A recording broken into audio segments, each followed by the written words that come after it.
Hi hello good morning welcome to my channel అండి. ఎలా ఉన్నారు? అందరూ బాగున్నారా? నేనైతే ఈరోజు సాంబార్ పొడి ఇంట్లోనే సింపుల్గా ఎలా తయారు చేసుకోవాలో చూపిస్తానండి. కందిపప్పు, ఎర్రపప్పు, శనగపప్పు, పెసరపప్పు ఈ 4 పప్పులు సమానంగా తీసుకోవాలండి. ఇందులోకి జీలకర్ర, మెంతులు, 2 ఇలాచి, 2 లవంగాలు, 4 ఎండుమిర్చి అవి కూడా తీసుకోవాలి. అన్నీ లైట్గా వేయించుకోవాలండి. ఈ పప్పులు ప్లస్ ఇవి మసాలా దినుసులు ఇవన్నీ లైట్ బ్రౌన్ కలర్ వచ్చే వరకు వేయించుకోవాలి.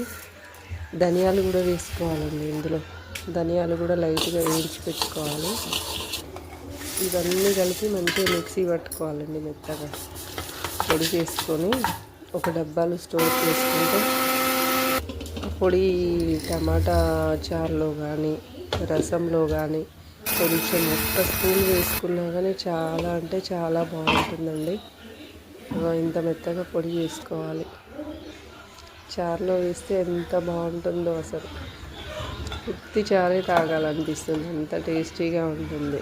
మన బయట దొరికే సాంబార్ పొడి కంటే సూపర్.